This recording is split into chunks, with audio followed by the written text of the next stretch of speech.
Selamat siang, saya Gunarta, NRP saya 130123012, dan ini adalah tugas UAS untuk ekonomi bisnis di Asia. So, let's start. Pertama-tama, mari kita bayangkan dulu. Kalau kita ada di sebuah kapal besar yang ada di tengah samudra, dan kita ngelihat kompas kita ini masih berputar, tapi di depan sana kita bisa ngelihat bahwa ada badai. Langitnya udah gelap. Nah, ini adalah gambaran dari banyak pemimpin bisnis yang merasa bahwa mereka tahu semuanya, mereka tahu arahnya, tapi datanya berkata berbeda. Dan hari ini kita tidak hanya berbicara tentang ekonomi atau geopolitik secara terpisah, tapi kita akan berbicara mengenai strategic nexus. Sebuah persimpangan di mana keputusan yang tepat itu bisa berarti kemenangan, tapi keputusan yang salah sedikit pun bisa berarti kapalmu karam. Nah, jadi di sini hanya win or lose, nggak ada tengah-tengahnya. Jadi kita akan merangkum dari 1050 eksekutif secara global untuk melihat di mana posisi kita sebenarnya. Dulu, geopolitik itu dianggap sebagai risiko eksternal.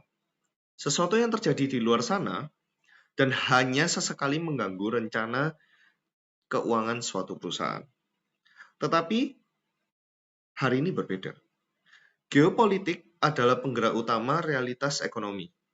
Konflik secara global, gangguan rute dagang, bahkan kebijakan inflasi. Bukan lagi gangguan-gangguan kecil, tapi mereka itu arsitek dari biaya-biaya energi yang kita bayarkan dan suku bunga yang mencekik pasar. Oke, mari kita bicara tentang angka. 46%.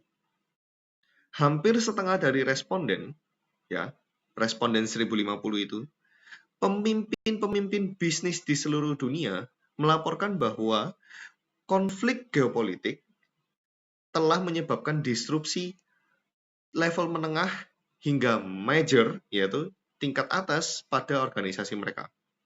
Jadi ini bukan lagi tentang teori yang ada di koran-koran atau teori yang ada berita-berita, tapi kita sudah masuk ke pusat operasi perusahaan.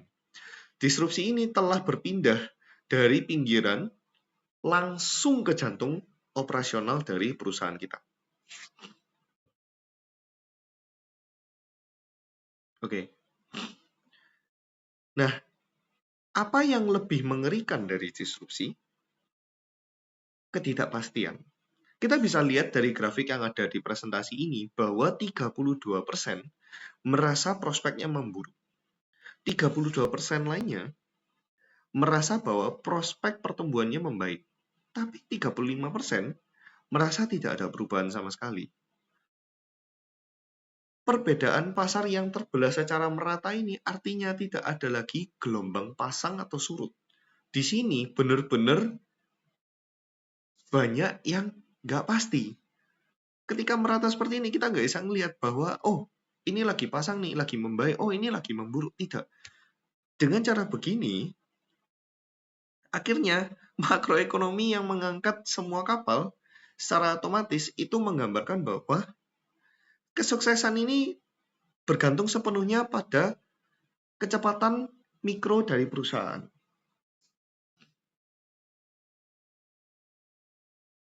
Nah, kalau kita melihat di radar resiko kita, ada 3 ranjau yang mendominasi. Yang pertama, disrupsi rantai pasokan. Yang kedua, tarif. Dan yang ketiga, divergensi dari regulasi. Kita bisa lihat dari 3 serangkai yang merusak struktur harga historis dan memperumit kepatuhan multinasional.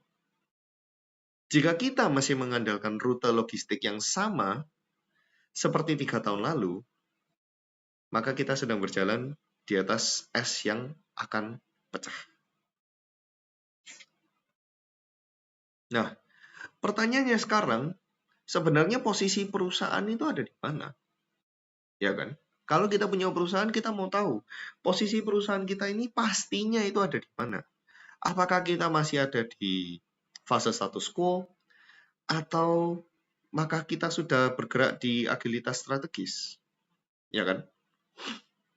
Pemimpin pasar yang sesungguhnya itu sedang merombak struktur mereka secara proaktif sebelum terjadi disrupsi yang benar-benar besar. Dan ini yang menggambarkan ketangkasan mikro suatu perusahaan. Mereka mulai memutus jalur operasional mereka dan menjadi reaktif. Nah, ini yang berbeda. Ini adalah bagian yang paling ironis. Mari kita sebut ini sebagai paradoks kesiapan energi, ya kan?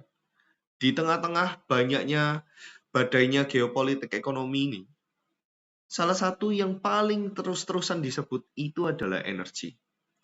Nah, hampir setengah dari responden itu merasa yakin sebenarnya bisa mempertahankan operasional saat terjadi krisis energi secara jangka panjang.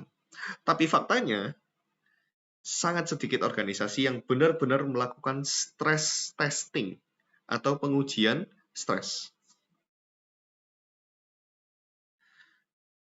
Tekanan ini bisa berpengaruh sangat besar terhadap ketahanan mereka. Dan keyakinan tanpa pengujian itu bukan ketahanan. Itu nekat. Itu titik buta operasional yang tentunya sangat berbahaya bagi perusahaan. Jadi, kalau kita ngomongin tentang solusi, gimana nih cara membenarkannya? Kita butuh intelijen yang sangat tinggi dan ketangkasan untuk mengubah sinyal global menjadi tindakan lokal. Jadi kita bisa melihat bahwa di KPMG, kami mengerahkan jaringan pakar dari Amerika hingga Asia Pasifik untuk membedah masalah ini. Jadi semua ini di KPMG dibantu, mulai dari strategi pertumbuhan hingga ketahanan energi yang nyata. Karena zaman sekarang, kita itu nggak lagi bisa menebak-nebak. Kita nggak lagi bisa menerka-nerka atau nekat langsung maju. Tapi kita butuh data yang real, data objektif untuk keputusan yang strategis.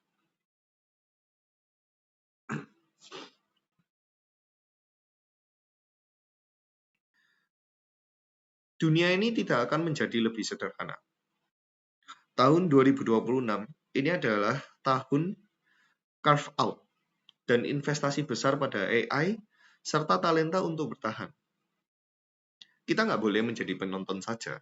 Kalau kita menjadi penonton saja, tentu saja kita akan sangat-sangat telat dalam perubahan ini. Jadi, pusat komando kita dalam perusahaan itu harus semakin dilengkapi, semakin ditambah secara wawasan.